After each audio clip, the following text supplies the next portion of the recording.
করুণা পাও দুয়ে কেউ না নিতাই গৌরচন্দ্র। হরে কৃষ্ণা কৃষ্ণা কৃষ্ণা হরে হরে হরে রাম রাম রাম হরে হরে। हरे कृष्णा कृष्णा कृष्ण हरे हरे हरे राम राम राम हरे हरे। हरे कृष्णा कृष्ण कृष्ण हरे हरे हरे राम राम राम हरे हरे। आप में से सबके पास भगवत गीता है घर पर? भगवत गीता का नियमित अध्ययन कौन कौन करता है बताएं? हाथ ऊपर करें कि दिन में कम से कम एक श्लोक पढ़ते हो। कृपया सब लोग एक पेज पढ़ें, एक श्लोक पढ़ें, एक वर्ड पढ़ें, कम से कम उसका कवर देखें, फोटो देखें, हाथ लगाएं, हाथ जोड़ें, कुछ तो करें भगवत गीता के साथ, आदान प्रदान करें, क्योंकि भगवत गीता हमारे जीवन का लाइफ मैन्युअल है। अगर हमें जीवन सच में जीना है मनुष्य के रूप में तो भगवत गीता पढ़नी पड़ेगी। जानवर के रूप में जीना तो कोई बात नहीं, मत पढ़िए। ये बात कड़वी लग सकती है लेकिन ये सच्चाई है। आज हम बात करेंगे भगवत गीता में भगवान कहते हैं 15वें अध्याय के 7वें श्लोक में, 6ठे श्लोक में। किसी को पता क्या है श्लोक? एनीवन? न तद भास्यते सूर्यो न। बताओ बेटा, खड़े होके बताओ। वेरी गुड, माइक दो।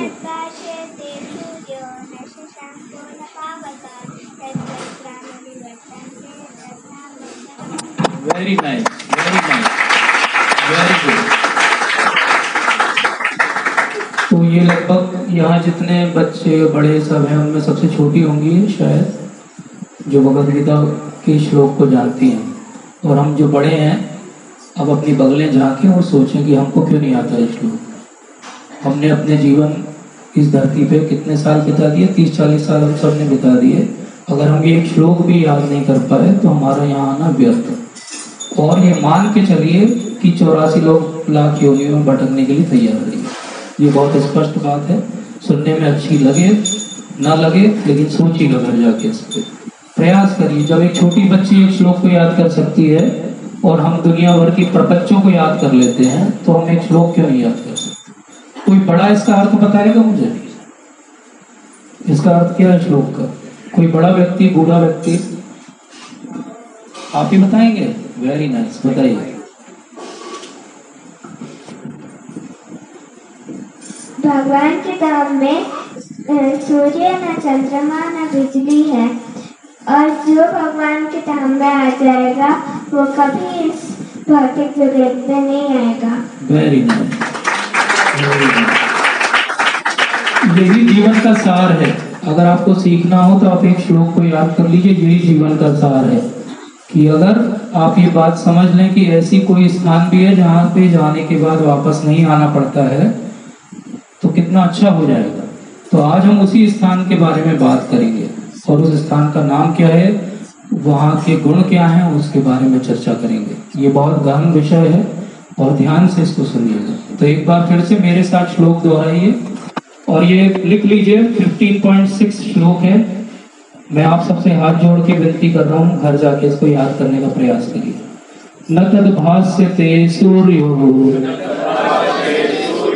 न शशांको न पावका यद गत्वा न निवर्तन्ते तद धाम परमं मम।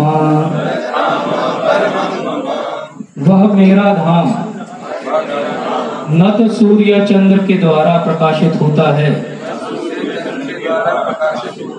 और न अग्नि या बिजली से। जो लोग वहां पहुंच जाते हैं वे इस भौतिक जगत में फिर से लौटकर नहीं आते।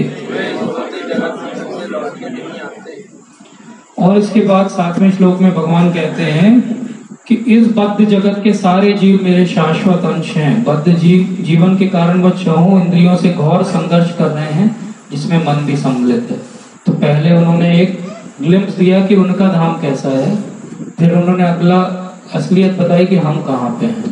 तो ये कॉन्ट्रास्ट भगवान ने क्यों किया हमारे लिए? ये कॉन्ट्रास्ट इसलिए किया कि हम ये समझ सकें कि हमें यहाँ रहना है बद्ध जीव बन के, कि हमें भगवान के धाम जाना है।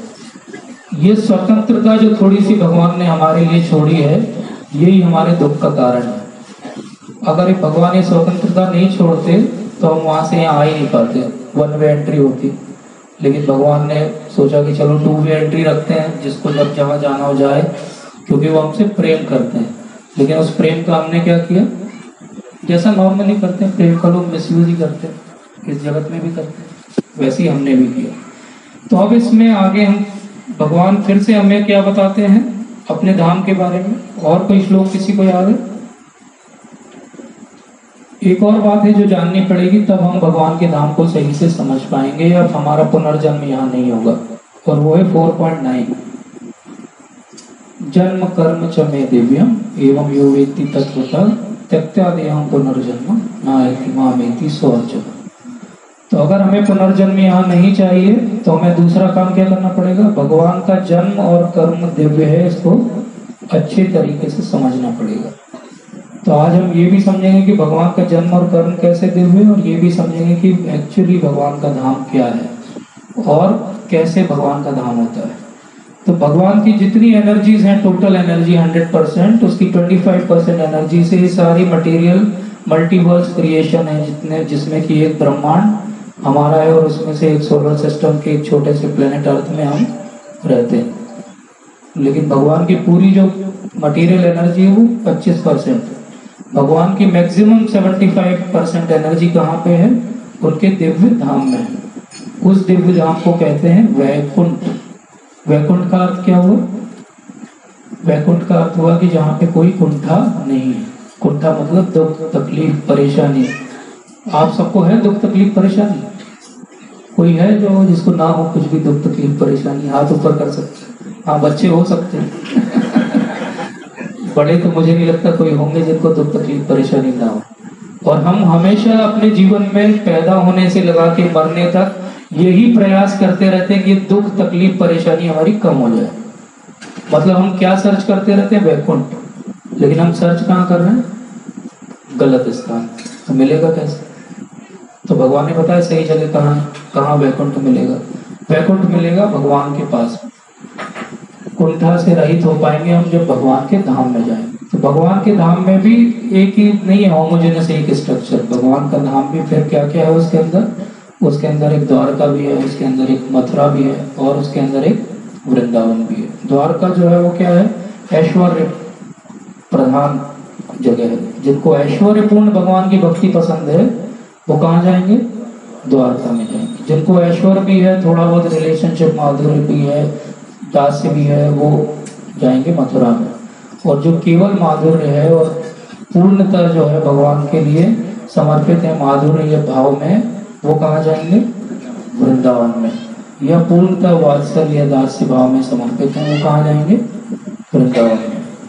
तो ये वृंदावन कैसा है? आप में से कौन कौन वृंदावन गया है? बहुत अच्छा, बहुत बढ़िया। तो कितनी बार गए हैं? कोई एक बार? कितने लोग गए? और 10 बार से ज्यादा कितने लोग गए? Very good. तो जब हम लोग पहली बार वृंदावन जाते हैं तो क्या दिखता है वहां पे? बहुत धूल है, गटर है, दिखता है कि नहीं दिखता है?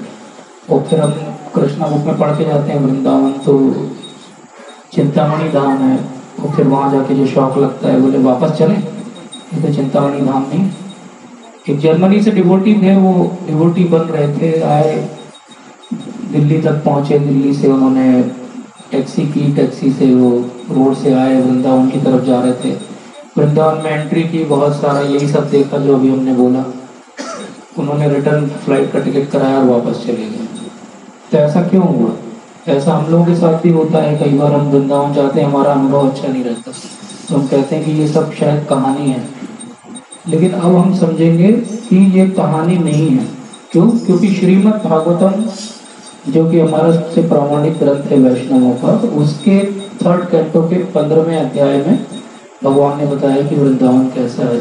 और वैकुंठ कैसा है। तो वहाँ वैकुंठ का जो डिस्क्रिप्शन है उसके अंदर वो कहते हैं कि वैकुंठ धाम जो है वो बिल्कुल ऐसा है, वहाँ हर व्यक्ति का जो दिव्य शरीर है वो बिल्कुल भगवान के जैसे है और उनके क्रियाकलाप भी बिल्कुल भगवान के जैसे है। मतलब वहाँ हर कोई चतुर्भुज रूप में है और सब जो भी क्रियाकलाप कर रहे हैं वो दिव्य हैं, उनके विमान हैं, वो कहीं भी जा सकते हैं, जो मन की गति से चलते हैं।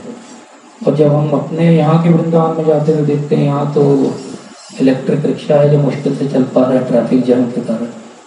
तो ये कॉन्ट्रास्ट हम एडजस्ट नहीं कर पाते और ये कॉन्ट्रास्ट एडजस्ट नहीं करने के कारण कई बार हमारी भक्ति पर भी इसका प्रभाव पड़ता है। और क्योंकि अब रिसेंटली अभी सब वृंदावन जाएंगे कार्तिक में, तो हमने सोचा कि आज हम समझेंगे कि वृंदावन को किस दृष्टि से देखना चाहिए, हमारे आचार्यों ने हमें क्या दृष्टि दी है वृंदावन को समझने के लिए।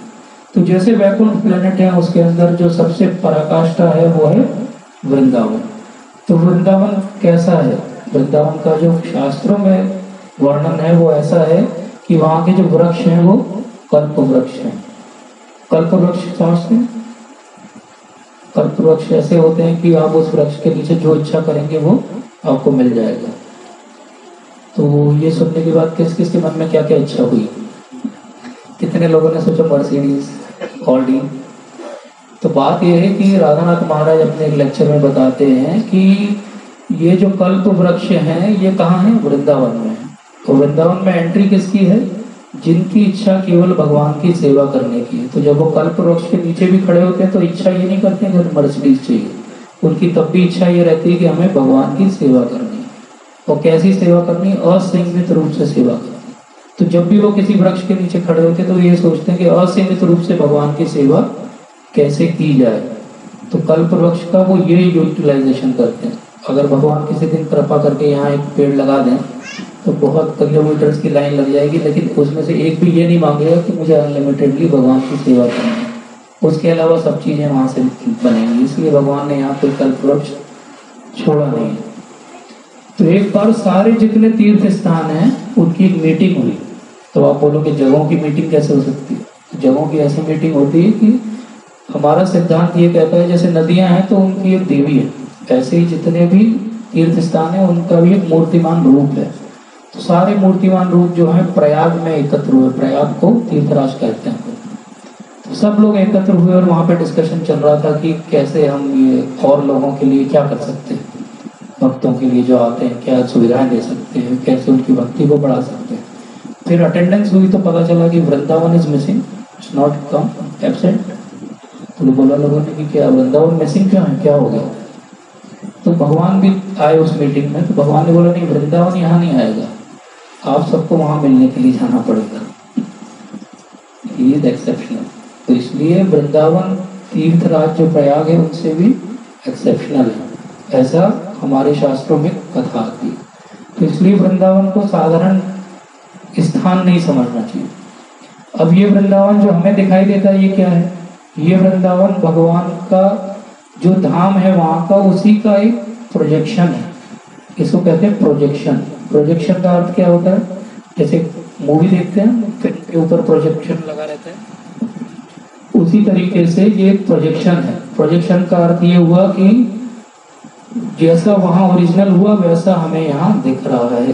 तो ऐसे ही वृंदावन धाम जैसा भगवान का वहाँ है, उसी वृंदावन धाम का एक छोटा मूर्तिमान प्रोजेक्शन जो है वो यहाँ पे है। मतलब वो उतना एरिया जो है 84 कोस का ब्रज का, it is not part of material world, वो भौतिक जीवन का या भौतिक जगत का हिस्सा नहीं है, वो वहाँ का प्रोजेक्शन है जो यहाँ पर है।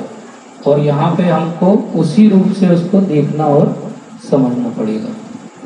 तो ऐसा क्यों होता है कि फिर भी हमें दिखाई नहीं देता? तो अब हम देखेंगे कि 5000 साल पहले तो भगवान श्री कृष्ण आए और उन्होंने अपनी लीलाएं की। भगवान की लीलाओं की स्थलियाँ धीरे धीरे लुप्त हो गई।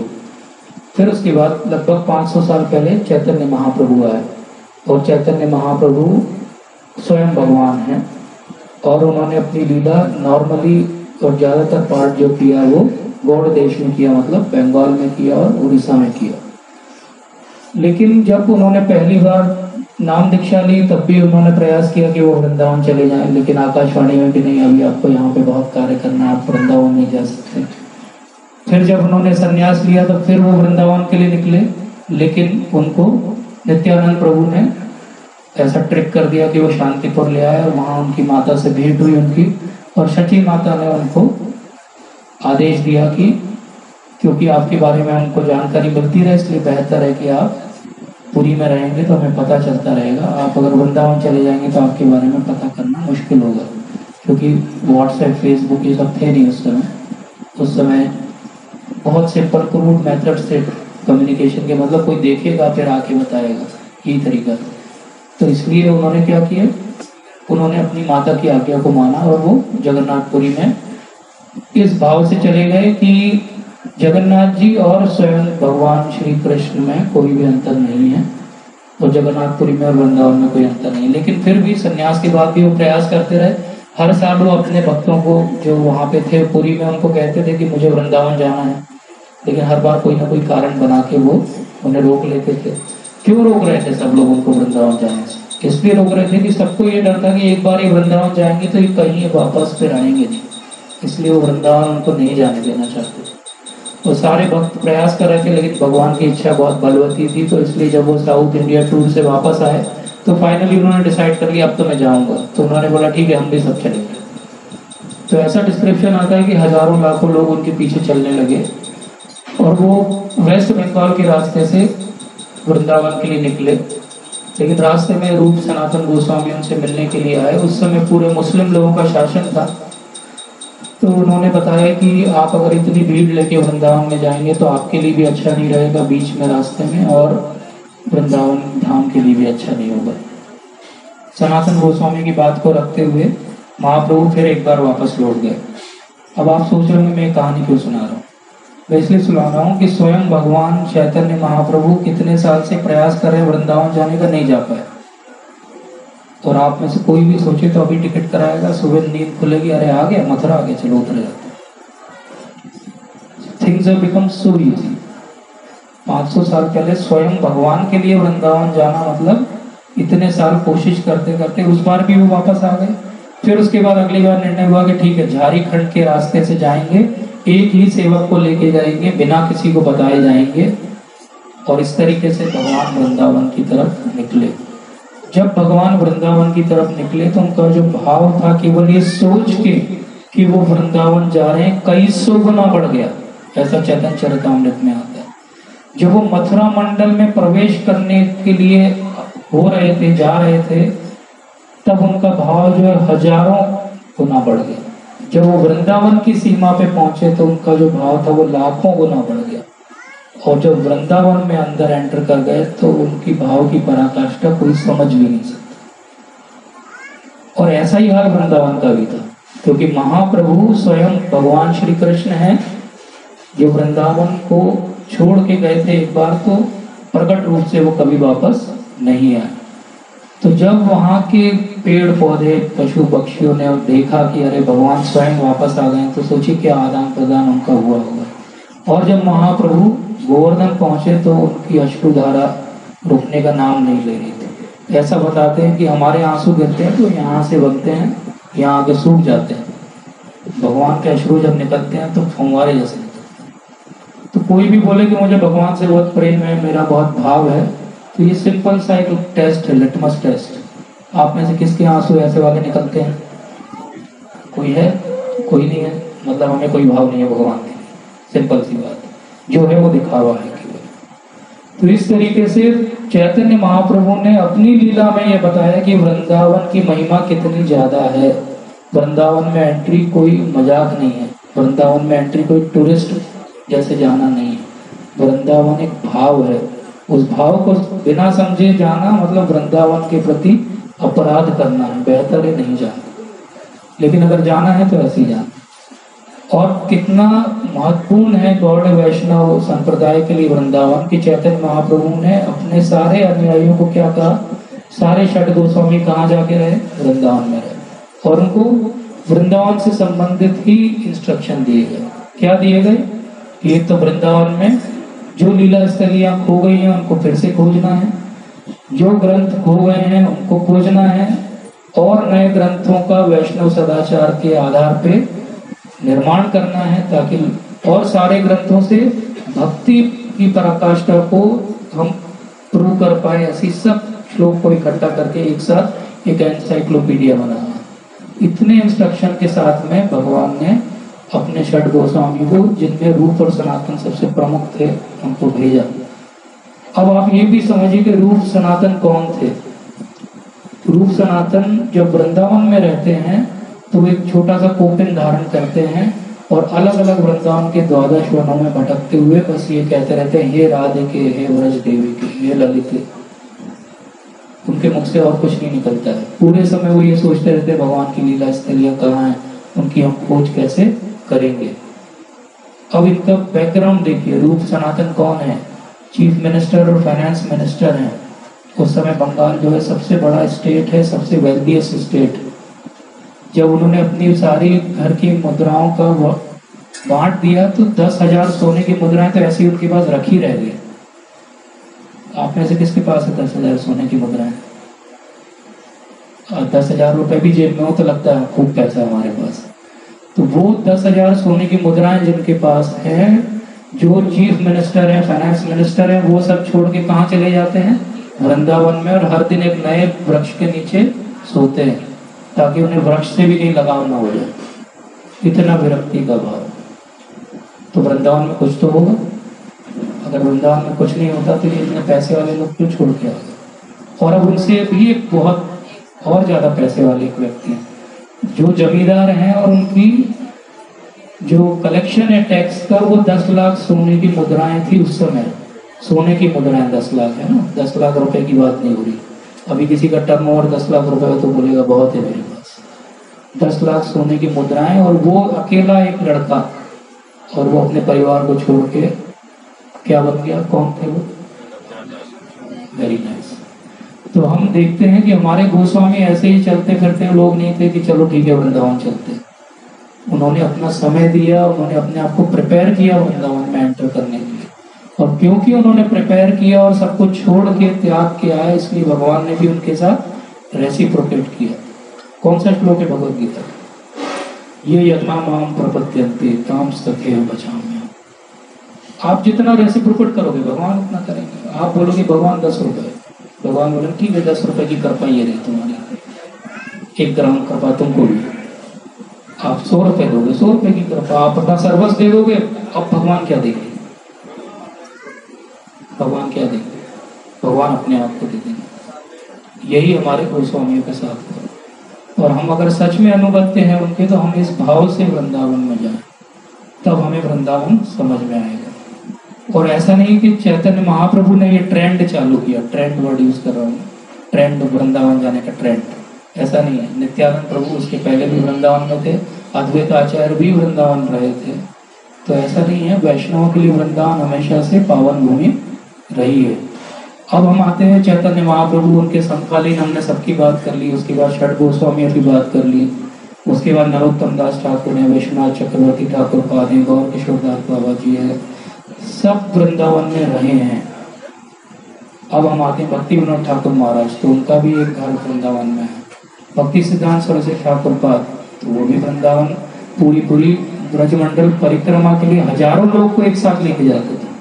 और अब हम आते हैं हमारे श्रील प्रभुपाद के पास। श्रील प्रभुपाद के लिए वृंदावन बहुत महत्वपूर्ण है। जब उन्हें अपने गुरु महाराज से आदेश मिला कि अब तुम क्योंकि पढ़े लिखे हो तो तुम्हें अंग्रेजी में प्रचार करना चाहिए, विदेश जाके प्रचार करना चाहिए। श्रील प्रभुपाद ने अपने जीवन के करीब 30-40 साल इस सोच में लगा दिए कि मैं, क्योंकि वो अपने आप को बहुत हीन मानते थे, दीन मानते थे, तो उन्होंने सोचा मेरे से ये कैसे होगा। लेकिन जब वो सन्यास लेके वृंदावन में आए तो भगवान ने उनका वो रास्ता भी खोल दिया। जब वो राधा दामोदर मंदिर में करीब 7 साल रहे, तो उन 7 साल में वहाँ पे बाबा जी रहा करते थे, जो ऊपर, उनके ऊपर एक और फर्स्ट फ्लोर था, वहाँ रहा करते थे। उन बाबा जी से बाद में लोगों ने पूछा, तब तो प्रभुपाद तो तब भी लोग जानते थे, लेकिन इतने फेमस नहीं थे जितना इस्कॉन और विदेशी भक्तों के आने के बाद हुए। तो लोगों ने जानना चाहा कि इसके पहले कैसे थे प्रभुपाद। तो जब वो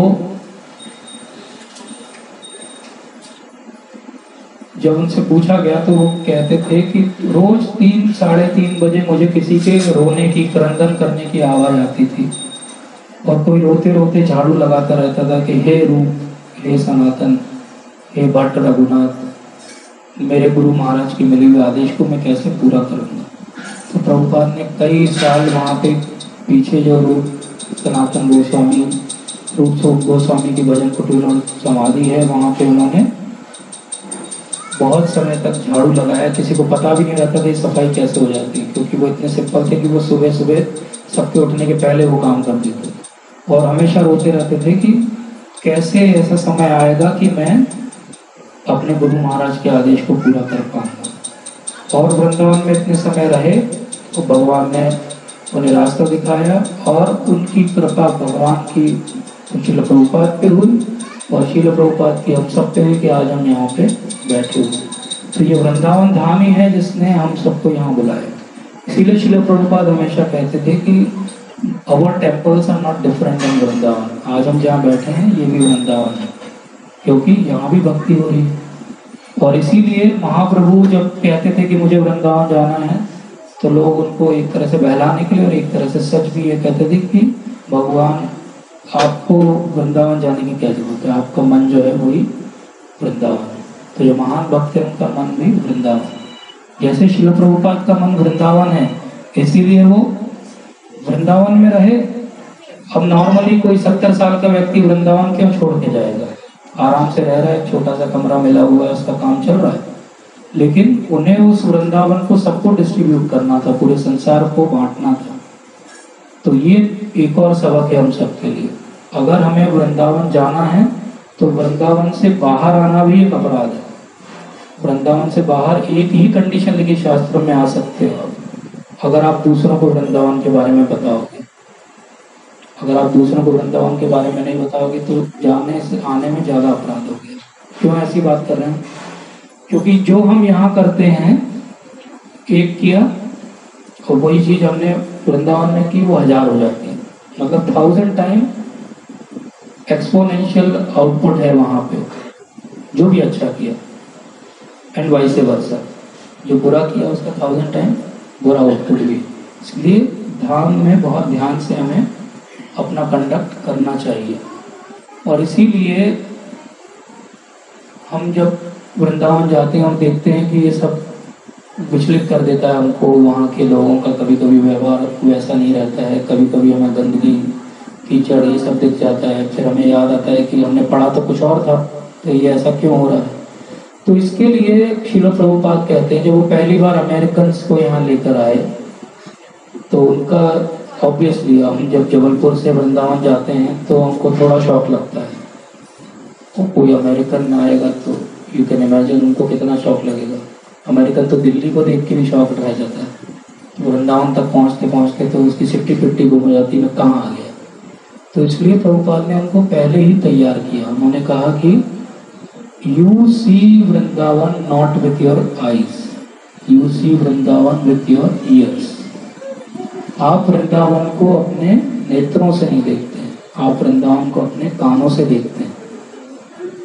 तो ये थोड़ा सा कॉम्प्लिकेटेड है कि कान से कैसे देख सकता है कोई व्यक्ति, लेकिन इसका अर्थ ये कि हम शास्त्रों को, गुरु को जब सुनते हैं तब हमें समझ में आता है कि एक्चुअली वृंदावन क्या है।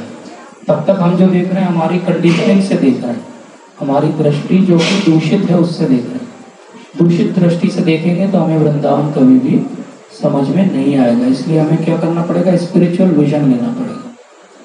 ये स्पिरिचुअल विजन कहाँ से आएगा, इसकी शुरुआत कहाँ से होगी, इसके लिए हमें थोड़ी सी श्रद्धा रखनी पड़ेगी। और इस श्रद्धा को कहते हैं आधो श्रद्धा। आधो श्रद्धा का अर्थ होता है प्रिलिमिनरी फेथ। कोई भी वस्तु हम जीवन में जब भी अपनाना चाहते हैं तो हमें थोड़ी सी श्रद्धा रखनी पड़ती है, ठीक है। जैसे हम ट्रेन का टिकट लेते हैं तो हम एक श्रद्धा रखते हैं कि ठीक है 2-4 घंटे लेट आएगी पर आएगी। जब हम बस में बैठते हैं, प्लेन में बैठते हैं तो सोच के बैठते हैं कि पायलट ड्राइवर जो है वो पिए हुए नहीं होगा, उतार देगा, चढ़ा देगा, मतलब ठीक ठाक पहुंचा देगा डेस्टिनेशन। जब हम कोई गैजेट खरीदते तो हम विश्वास रखते हैं कि मोबाइल फ़ोन ऑन करते ही ब्लास्ट नहीं हो जाएगा। ऐसे ही हमें थोड़ी सी श्रद्धा भगवान पे भी रखनी चाहिए, उसमें क्या बुराई है। हम बहुत साइंटिफिक हैं, होना चाहिए साइंटिफिक, लेकिन हम साइंस में भी तो श्रद्धा से ही आगे बढ़ रहे हैं। आप में से सबके पास स्मार्टफोन है, किसको उसके अंदर का मैकेनिज्म पता है? और आप एक श्रद्धा करते हो ना कि बटन दबाएंगे तो फोन उसी आदमी को लगेगा जिसको लगाना है, क्रॉस कनेक्शन नहीं होगा। तो why don't we have that preliminary faith on God? तो आदो श्रद्धा से हमारा स्पिरिचुअल विजन चालू होता है। सबसे पहले अगर हमें वृंदावन देखना है तो कर्णों से देखना पड़ेगा, और कर्णों से देखने के लिए श्रद्धा गुरु, साधु और शास्त्र पे करनी पड़ेगी। और ये श्रद्धा कहाँ से आएगी? पहले श्रद्धा थोड़ी सी होगी, जैसे हम सब में कि हम यहाँ तक आ गए। अब इसके बाद ये श्रद्धा का बीज कैसे आगे बढ़ेगा और छोटी सी लता बनेगा और फिर पेड़ बनेगा? कैसे होगा? जब हम भक्तों का संग करेंगे, जब हम उन लोगों का संग करेंगे जिनके साथ बैठने से हमारी श्रद्धा में बल पड़े। अगर हमारी श्रद्धा बलवान नहीं होती है किसी के साथ बैठने से, तो वहां मत बैठिए, सिंपल सी बात है। तो अगर हमें वृंदावन को समझना है तो पहला क्या चाहिए? स्पिरिचुअल विजन चाहिए। और दूसरा चीज क्या चाहिए? उसको नरोत्तम दास ठाकुर पाल ने अपने एक भजन किया, विषय छाड़िया कबीर शुद्ध हवे माना, कभी हम हेरी हो श्री वृंदावन। तो विषय छोड़ना पड़ेंगे, फिर मन शुद्ध होगा, फिर वृंदावन दिखेगा। ये सीक्वेंस है, ये महान आचार्य नरोत्तम दास ठाकुर, और ये हमें ये सीक्वेंस बताते हैं कि पहले विषय छोड़िए, मतलब कि मटेरियल अटैचमेंट छोड़िए, फिर मन शुद्ध होगा, फिर उसके बाद में आपको वृंदावन दिखाई देने लगेगा। तो स्पिरिचुअल विजन कहाँ से आएगा? श्रद्धा से आएगा। श्रद्धा कहाँ से आएगी? साधु संग से आएगी। साधु संग कैसे होगा? विषय छूटेगा तब होगा, क्योंकि जब तक विषय में आसक्ति रहेगी हम साधु संग में बैठ ही नहीं सकते, क्योंकि हमको तो विषय याद आएंगे, अरे शाम हो गई पार्टी चलते हैं। ठीक है। दूसरा, जैसा हमने समझा कि वृंदावन हमें उतना ही समझ में आएगा जितना हम उसके प्रति श्रद्धा रखेंगे और जितना हम उसके प्रति अपने आप को रेसिप्रोकेशन में शरणागत होंगे। तो ये यथावम प्रपद्यन्ते, क्योंकि वृंदावन का भी एक मूर्तिमान रूप है, तो वो हमारे साथ वैसे ही रेसिप्रोकेट करेंगे जैसे भगवान श्री कृष्ण करते हैं। तो ये नियम वहां भी लगेगा। इसीलिए ब्रह्मा जी इस बात को जानते हैं, तो वो क्या कहते हैं? प्रेमांजन शुरितो भक्ति विलोचनेन संता सदैव हृदयेषु विलोक्य। तो ये जो अंजन है, प्रेम का अंजन जब हमारी आंख में लग जाएगा, ये कौन लगाएगा? हमारे गुरु महाराज लगाएंगे। जब लग जाएगा तो हमें क्या दिखने लगेगा जो आज हमें दिखाई नहीं दे। ये स्पिरिचुअल विजन की साइकिल कंप्लीट हो गई। शुरुआत हुई सिंपल फेथ रखने से, एंड हुआ आखिरी में गुरु महाराज ने हमको दे दिया कि अब ठीक है, now you are entitled to see Vrindavan. अब प्रॉब्लम क्या है फिर हमारे साथ? ऐसा क्यों नहीं होता है? क्योंकि हम सफिशिएंटली सुनते नहीं है। हम अपने गुरु महाराज की भी नहीं सुनते, हम शास्त्रों की भी नहीं सुनते, हम वरिष्ठ भक्तों की भी नहीं सुनते। क्योंकि हम सुनते नहीं, इसलिए हमारी फेथ कभी उतनी स्ट्रांग होती नहीं कि हमें वृंदावन अलग से दिखाई दे जो दूसरों को नहीं दिखाई दे। और इसको अगर किसी को समझना है तो 10.7 एक श्लोक है भगवद गीता को, वो पढ़िए। तो हमें किससे सीखना चाहिए? जब हम वृंदावन जाएं तो हमने देखा कि चैतन्य महाप्रभु का भाव कितना ज्यादा था। अब हम में से कोई भी चैतन्य महाप्रभु के भाव के धरातल पे तो नहीं है, तो हमें क्या कोई और उदाहरण है हमारे लिए कि हमें वृंदावन कैसे समझना चाहिए? तो वो उदाहरण है अक्रूर का। अक्रूर को जानते हैं? कौन कौन जानता है? एक दो तीन। कौन है? कोई नेता है? कोई अभिनेता? कौन है अक्रूर? हाँ, उनको बोलते थे, लेकिन हम जो अक्रूर की बात कर रहे हैं वो कौन? बोलिए बोलिए बोलिए। Yes yes, very nice very nice. Akrur ji को एक सेवा दी थी कंस ने। क्या सेवा दी थी? हाँ, कृष्ण और बलराम को कहाँ लेके आना? मथुरा लेके आना। काहे के लिए? वध के लिए बेसिकली। थोड़ा माइंड डाउन करके आप कह रहे मल्ल युद्ध के लिए, इंटेंशन तो वध करना था। तो अक्रूर जी को ऐसी एक सेवा मिली। कितनी विकट सेवा है! जिनकी आप प्रेम करते हो और जिनको आप अपना सर्वस्व समझते हो, अब सेवा ऐसी है कि आपको जाके लेके आना पड़े। कुछ कुछ वैसी सेवा जैसे मरीज को मिली थी वैसी सेवा है, या तो मरे वो रावण के हाथ या भगवान के बाण से मरे राम जी के। ज्यादा अच्छा क्या है? मरना तो तय है दोनों तरफ, तो चलो भगवान के हाथ से मरे, सदगति तो होगी। अक्रूर जी ने भी सोचा कि कोई बात नहीं, अब सेवा है तो करनी तो पड़ेगी। तो वो सेवा करने के लिए जब अपना रथ लेके जाते हैं, वो अगर आप वृंदावन जा रहे हैं तो वो सेक्शन भागवतम का पढ़ के जाइए, क्योंकि ऐसे वृंदावन जाना चाहिए। जब वो वृंदावन में प्रेसिंट्स बोलते हैं अंग्रेजी में, मतलब जस्ट पेरिफेरी वृंदावन की समझ लीजिए, पहुंचते हैं तो वहां उन्हें जो वृंदावन की रज है उस पे चरण दिखाई देते हैं। किसके? कृष्ण और बलराम के। क्या करते हो? फोटो देखा है किसी ने? क्या करते हो? तुरंत रथ से उतर जाते हैं। बहुत बड़े वो राजसी पुरुष हैं, रथ से उतर जाते हैं। क्या करते हैं? प्रणाम नहीं करते हैं, लौटने लगते हैं। Literally he was bathing in that dust, नहा रहे होते हैं उस रथ में। तो वो रथ जो उस दिन थी जिसपे अक्रूर जी ने प्रणाम किया था, वो रथ आज भी है। 5000 साल ही तो है। क्लिक किया कि नहीं? सबको क्लिक करके कोई सो तो नहीं रहा। तो वही रज आज भी है। मतलब चरण थोड़े मिट गए होंगे काल के प्रभाव से, लेकिन होंगे तो सही, पार्टिकल्स तो वही होंगे। तो इमेजिन करिए कितनी बड़ी चीज।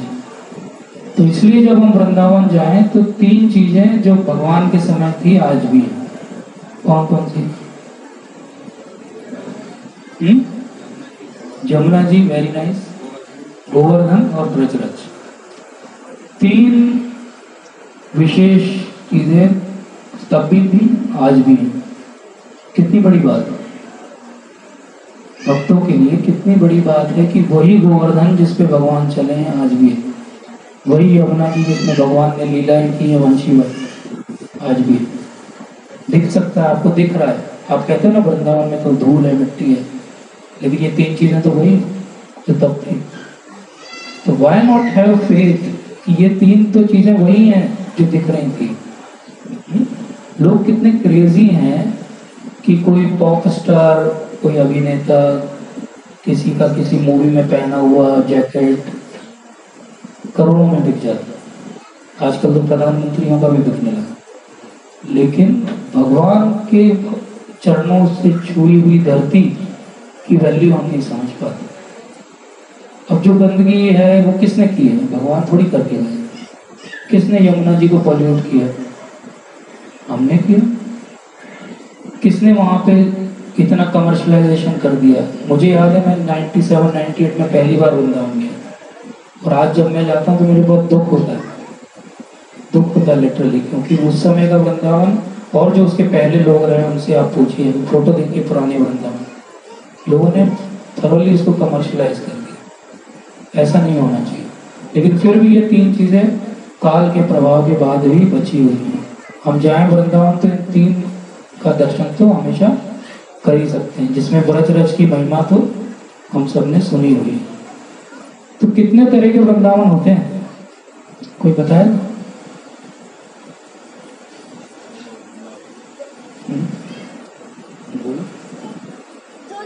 दो तरह के, 5 तरह के। पहला है गोलोक वृंदावन, जिसके बारे में डिस्क्रिप्शन मैंने सबसे शुरू में दिया था, ठीक है। दूसरा है गोकुल वृंदावन, जिसका डिस्क्रिप्शन भी मैंने अभी दे दिया, ठीक है। ये 2 तो सबको पता है। गोलोक वृंदावन समझ गए, जो भगवान का वहां धाम है। गोकुल वृंदावन कौन सा है? जो भगवान के यहाँ पे धाम है। तीसरा है दृष्टमान वृंदावन, जो दिखता है, आज जो आपको दिखता है अपने चर्म चक्षुओं से, उसको कहते हैं दृष्टमान वृंदावन, जो आज हमें दिखाई दे रहा है।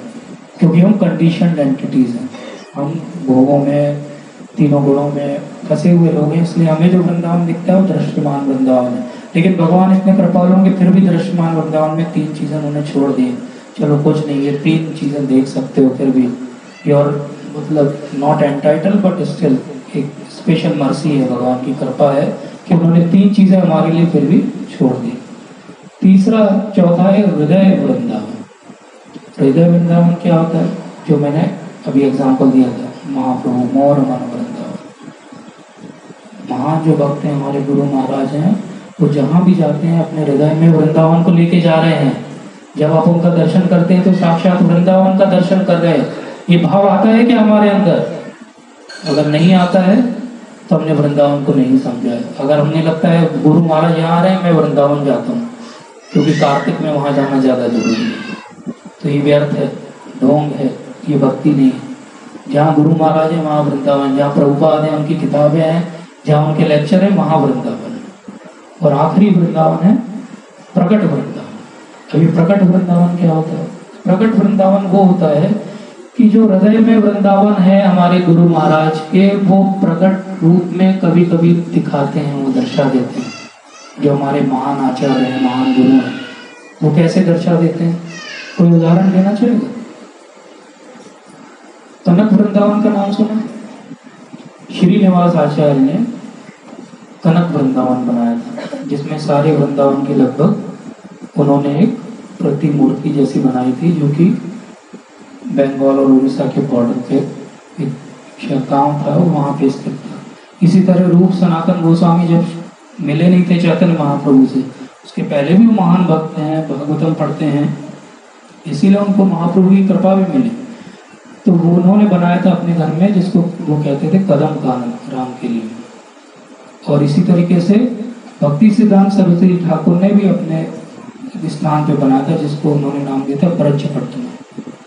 तो ये सब जो महान आचार्य हैं, उनके हृदय में जो वृंदावन था वो इतने भाव में थे कि उन्होंने उस वृंदावन को बाहर भी निकाल के रख दिया।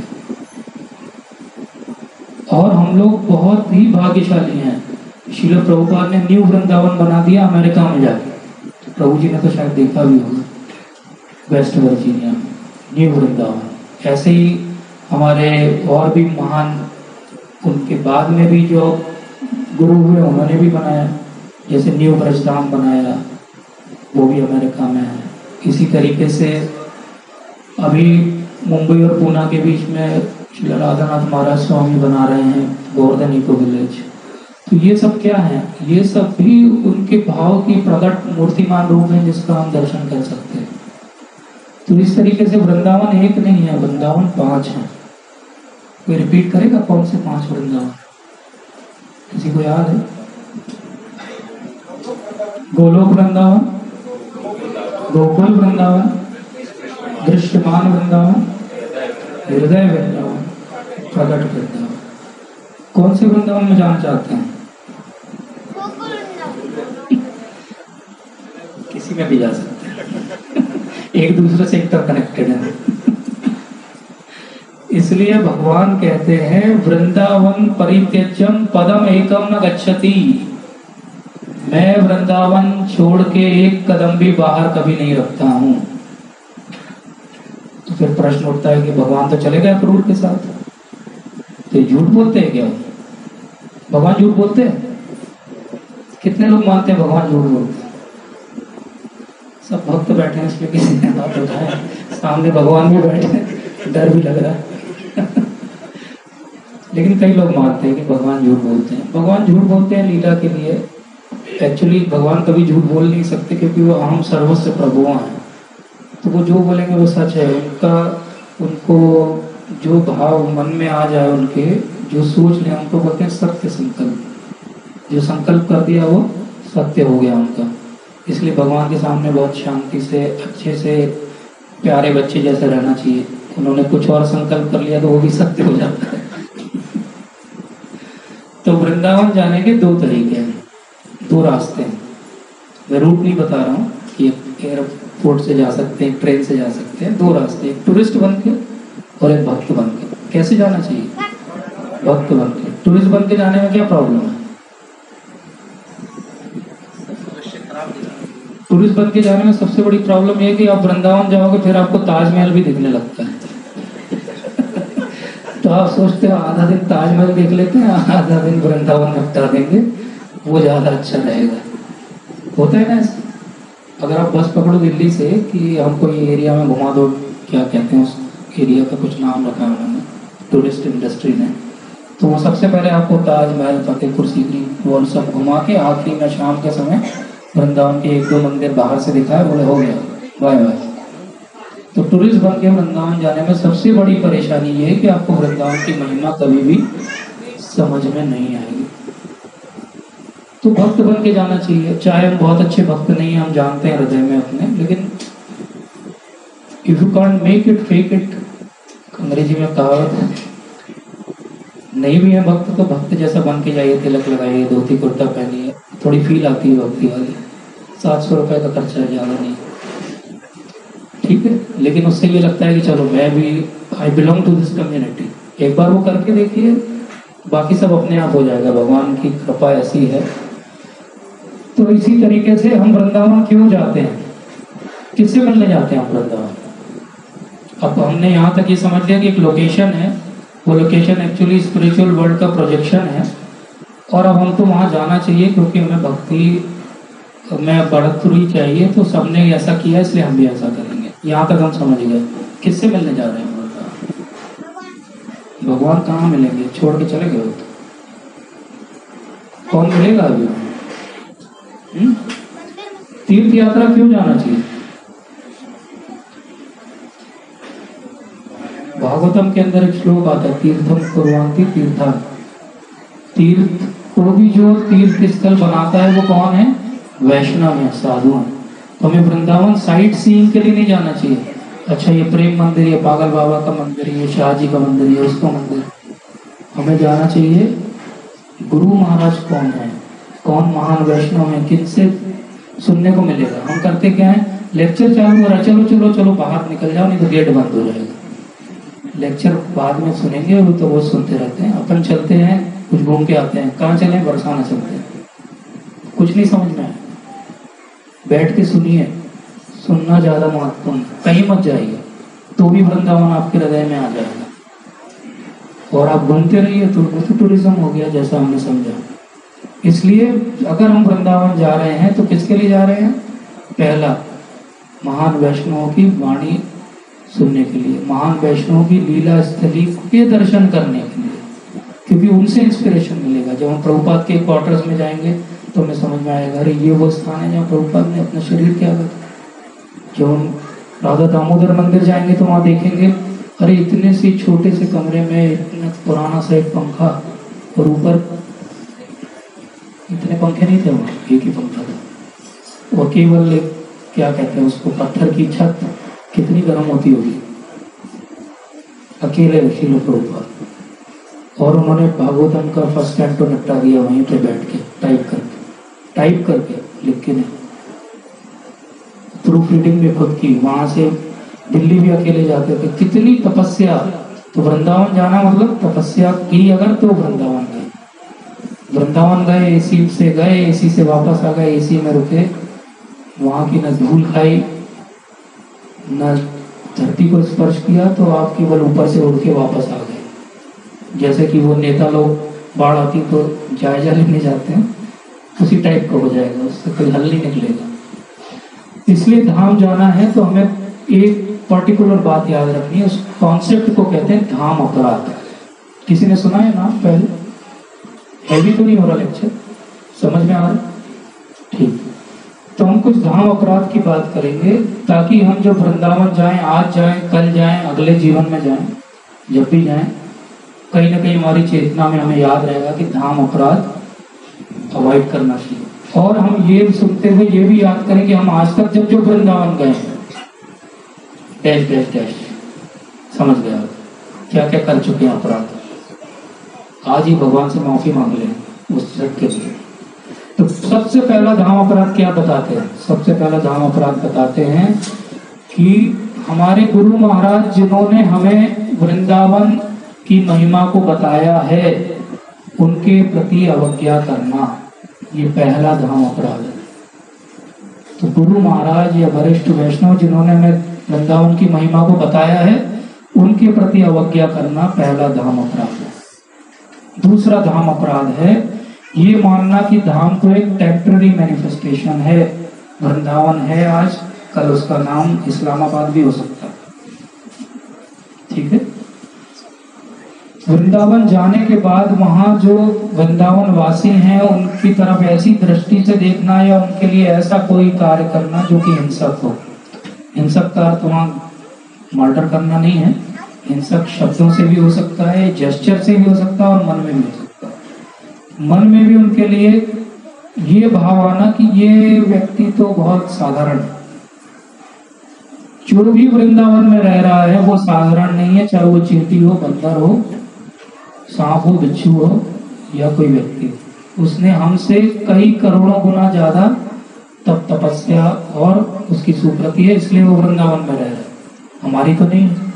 तो वाई वी शुड जज एनीवन। इसलिए कोई भी जजमेंट करना गलत है।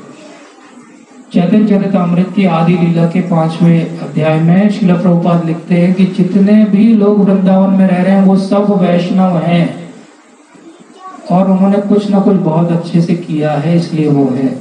और कुछ नहीं किया तो राधे राधे तो वो रोज सुनते ही रहते हैं, बाहर निकलते हैं। हम कितना सुनते हैं? हम तो कुछ और ही सुनते हैं, बाहर निकलते हैं। इसलिए वो हमसे ज्यादा सुकृति रोज अर्जित भी कर रहे हैं। आज उनका ऊपरी तौर पे कैसा भी बिहेवियर हो, स्वभाव हो, उस पे नहीं जाना चाहिए। हमारे लिए हर वृंदावन वासी पूजनीय है, वैष्णव है। वृंदावन में जाके ये सोचना कि जैसा मैं यहाँ जीवन जीता हूँ वैसे ही जीवन में वृंदावन में जीऊंगा, या ये सोचना कि मैं वृंदावन चला जाता हूँ परमानेंटली रहने के लिए। आप में से कितनों को ये विचार आता है जीवन में? हाँ, अच्छा विचार नहीं है। क्यों अच्छा विचार नहीं? समझा? इसलिए अच्छा विचार नहीं है क्योंकि हम अभी कंडीशनड हैं। 2-4 दिन में जो नएपन का भाव है वृंदावन जाके वो खत्म हो जाएगा। उसके बाद हमें सब कुछ वो दिखने लगेगा उसी दृष्टि से जैसा हमें यहाँ दिखता है। तो हम क्या करने लगेंगे? अच्छा, अभी वृंदावन में हमेशा रहना है, मतलब पैसा चाहिए, पैसा चाहिए मतलब कुछ काम करना पड़ेगा। तो वृंदावन में मैं भक्त हूँ तो मैं क्या काम करूँ? चलो मैं क्या करता हूँ, कंठी माला बेचने लगता हूँ। तो ये क्या हुआ? एक्चुअली धाम अपराध है। क्यों धाम अपराध है? क्योंकि अब आप वृंदावन को अपने इकोनॉमिक अपलिफ्टमेंट का जरिया बना रहे हो, जो कि बहुत गलत है। तो वृंदावन में अगर आपको रहना है तो आपको फाइनेंशियल जो एंटाइटलमेंट है जो है वो वहां से नहीं आना चाहिए, वृंदावन से नहीं आना चाहिए। वृंदावन में रह के तो आप भिक्षा बस मांग सकते हो। पर अब जब मैंने ये बोला तो ये मत सोचिए वो बहुत सारी दुकानें मतलब वो सब अपराध कर रहे हैं। आप अपराध कर रहे हो, वो वृंदावन वासी। पहले हमने वही कॉन्सेप्ट समझा, दूसरा ये कॉन्सेप्ट समझा। वो सब वृंदावन वासी वो क्या कर रहे हैं? सब अच्छा कर रहे हैं। आप क्या कर रहे हो? आप करोगे तो अपराध हो जाएगा क्योंकि आपका जन्म वृंदावन वासी के रूप में नहीं हुआ। इसलिए पर्सनल इकोनॉमिक डेवलपमेंट के लिए वृंदावन को यूज करना, कमर्शियलाइजेशन करना वृंदावन का गलत है। आप थोड़े समय पहले अगर वृंदावन गए हो तो केवल धर्मशालाएं होती थी, आप जो डोनेशन दे दो उसमें देवे रहती। अब धीरे धीरे लोगों की डिमांड बढ़ी, दिल्ली से वृंदावन पास में है, बाकी बिहारी जी हैं वहाँ पे, वीकेंड है, लॉन्ग वीकेंड है, तो लोग आते हैं, उनको दिल्ली वाली सुविधाएं चाहिए।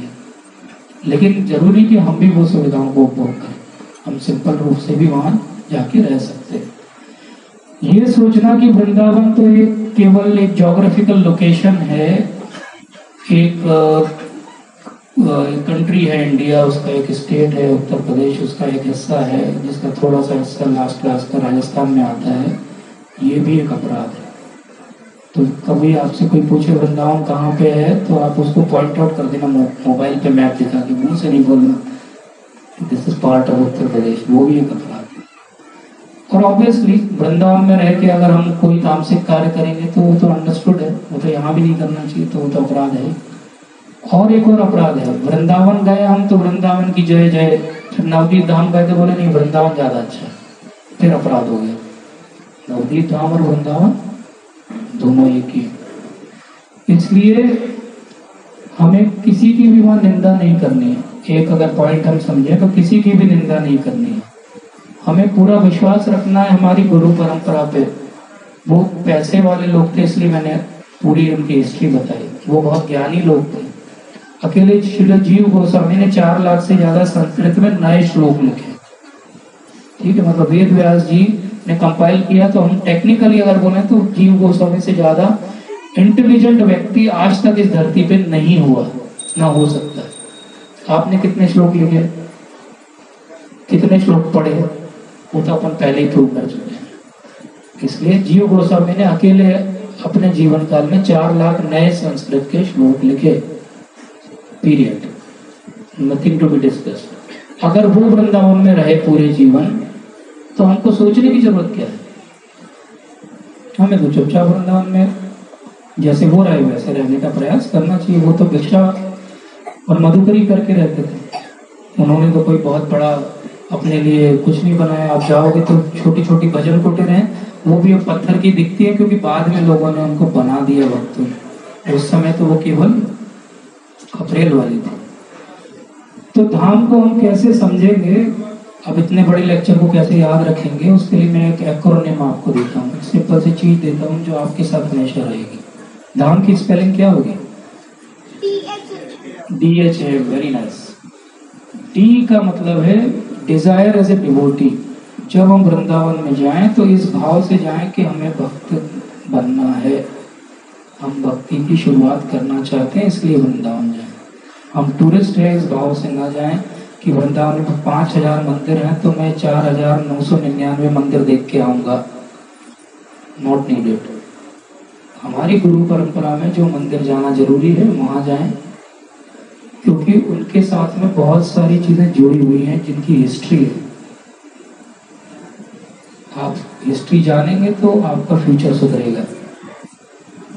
और जहाँ पे आपको चकाचौंध दिख रही है, बहुत सारी लाइटें अलग अलग कलर बदलती हैं, वहां कोई हिस्ट्री नहीं है। जो गए हैं वो समझ गए होंगे।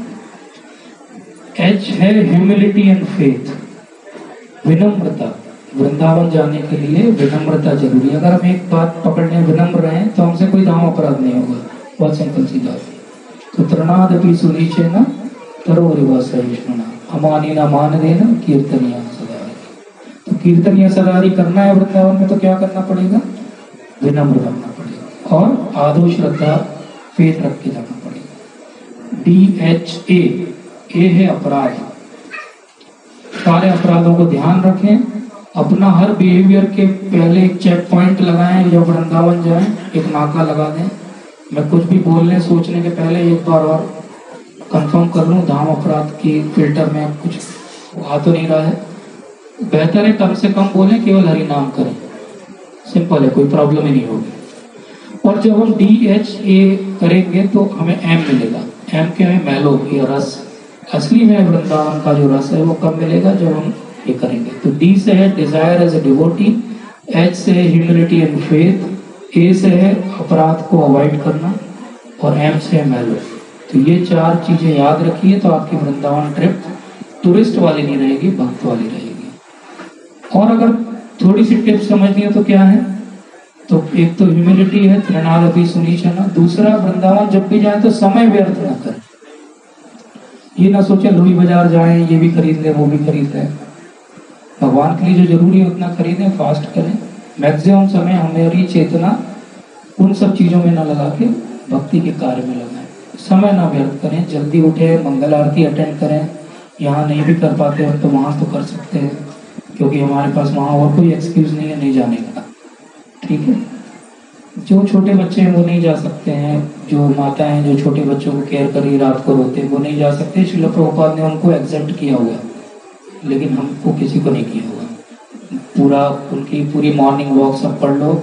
हम लोगों के लिए कहीं नहीं बोला अच्छा ठीक है ये लोग भी नहीं आएंगे तो चलेगा, ऐसा कहीं नहीं बोला। तीसरा, सेवा का भाव रखें। हम वृंदावन क्यों जा रहे हैं? हम वहाँ धामवासियों की सेवा करने जा रहे हैं। विग्रहों की सेवा तो हमको नहीं मिलेगी, लेकिन धामवासियों की सेवा भावना तो रख सकते हैं। वहाँ छोटे छोटे बच्चे आते हैं, वो पैसे मांगते हैं, हमको लगता है अरे ये तो घेर लिया हमको। हम में से कोई भी ऐसा नहीं जो 2-3 हजार रुपए के 5 या 10 के सिक्के नोट ना ले जा सके और ना बांट सके वहां पे। उतने में काम हो जाएगा। एटलीस्ट उससे क्या होगा? उससे ये होगा कि इनडायरेक्टली कुछ तो सेवा हुई। अब आप बोलोगे वो टॉफी खा लेगा, ठीक है वो वृंदावन वासी है, टॉफी भी खा लेगा तो कोई प्रॉब्लम नहीं, ठीक है। और जो किसी मंदिर जा रहे हैं आप ऐसे जहाँ पे कोई आपको कुछ परेशान करे, तो उनके लिए बहुत सिंपल है, हाथ जोड़े हरे कृष्णा बोलें, वो भी आपको कुछ नहीं बोलेंगे। आ जाओ, वो क्या बोल भी रहे हैं उसको भी मत सुने, न उनसे कभी आर्ग्यू करें, न आप अपना पॉइंट सही प्रूव करने का प्रयास करें, क्योंकि वो वृंदावन वासी आप नहीं। इसलिए प्रेयरफुल रहें, पूरे वृंदावन के प्रवास के दौरान प्रेयरफुल रहें, माइंडफुल रहें। हमेशा ये ध्यान रखें कि ये रथ जिस पे मैं चल रहा हूँ इस पे आज भी भगवान की लीला होती है रोज। और हम बहुनाम जगमनामते ज्ञानवान नाम प्रपद्यते वासुदेवम सर्वमिति स महात्मा सु दुर्लभ। तो हम बहुत सारे जन्मों के बाद कुछ लोग हैं जिनको भगवान ने टिक करके उनकी गेस्ट लिस्ट में ऐड किया, तभी तो हम जा पा रहे हैं वहाँ। तो हम बनाते हैं ना, गेस्ट लिस्ट बनाते हैं, हाँ ये लोगों को हम बुलाएंगे पार्टी में, तो हम लोगों को बुला रहे हैं भगवान, तो हम कम से कम पार्टी में जाओ, आप लड़ाई झगड़ा करने लगो, गन वन निकाल लो, तो पार्टी में बुलाने वाला आदमी क्या करेगा? अरे भैया इसको अगली बार नहीं बुलाओ, भेज दो उसको, मुश्किल कर देगा दूसरों के लिए। तो इसलिए भगवान उधर बुला नहीं सकते, अभी हमें यहाँ बुला सकते हैं। ये जैसे पुराने अभी भी होता है, कंप्यूटर में स्क्रीन सेवर होता है, मोबाइल में होता है, तो वैसा ही एक स्क्रीन सेवर है ये वाला जो वृंदावन है। यहाँ जाके देखिए, जैसे मॉडल जाएंगे तो हमें समझ में आएगा कैसे हमें कंडक्ट करना है। एक बार जाएंगे कुछ गलती होगी, अगली बार जाएंगे उसको सुधारेंगे तो अगली गलती होगी, फिर उसको सुधारेंगे। जब हम ऐसे जाते आते कुछ जन्मों में ठीक हो जाएंगे, वहाँ रहने लायक जाने लायक, तो हमारा अगला जन्म वहाँ पे हो जाएगा, फिर वहाँ भी हम ठीक रहेंगे तो वहाँ पे हो जाएगा। तो प्रोसेस तो यही है, इसी से गुजरना पड़ेगा। तो अब इतना सुनने के बाद भी लेकिन उत्साहित रहें, ऐसा नहीं कि अरे ये इतना सब आ गया है, लिस्ट आ गई है, चलो कब है टिकट कैंसिल कर देते हैं, नहीं जाएंगे वृंदावन। जाएंगे वृंदावन लेकिन सही भावना के साथ जाएंगे। अब हमारी सही भावना हमसे तो बनने से रही, ये तो हम सब जानते हैं। इसलिए श्रील प्रभुपाद को प्रे करें कि प्रभुपाद आप जैसे वृंदावन में रहे, और जैसे हम वृंदावन से बाहर आए तो आपने सबको वृंदावन दिया, ऐसे ही हमारे ऊपर भी कृपा करें, हम भी वृंदावन का वास करें और हम भी सबको वृंदावन बांट सके, इसके लिए हमें अधिकारी बनाए। तो ऐसा शास्त्रों में और बहुत सारे वर्णन है, समय क्योंकि सीमित है तो हम कभी अगली बार चर्चा करेंगे कौन से मेन मंदिर है जहाँ वृंदावन में जाना चाहिए। हम ये भी चर्चा करेंगे कि शास्त्रों में वृंदावन की कितनी महिमा का वर्णन है। शास्त्रों से एक बात मैं आपको बताता हूँ कि ऐसा डिस्क्रिप्शन है कि जैसे गरुड़ को देख के सर्प जो है वो खत्म हो जाता है, जैसे वज्र के प्रहार से पहाड़ नष्ट हो जाते हैं, वैसे ही केवल मथुरा वृंदावन के दर्शन करने से हमने जितने पाप किए हैं आज तक के जीवन में वो सब चकनाचूर हो जाते हैं, नष्ट हो जाते हैं। इसलिए सबको वृंदावन जाना चाहिए। कौन कौन अब वृंदावन जाएगा? आप नहीं जाएंगे? ये तो मैं चेक कर रहा था कौन कौन सो गया और कौन जाग गया। आप सभी का बहुत बहुत धन्यवाद। कोई प्रश्न हो तो शायद एक आध मिनट हुआ तो ले सकते हैं, नहीं तो बाद में हम लेंगे। हरे कृष्णा। आप सभी की कृपा से मैं वृंदावन के बारे में कुछ बखान कर पाया। वृंदावन तो असीमित है और ऐसा कहा जाता है कि अनंत शेष अपने अनंत मुख से अनंत काल तक भी वर्णन करते रहे तो वृंदावन का वर्णन पूर्ण नहीं होगा, क्योंकि वृंदावन हर सेकंड एक्सपोनेंशियली और बढ़ जाता है। हमें जो सीमित हमारी बुद्धि है उससे हमने प्रयास किया। धन्यवाद।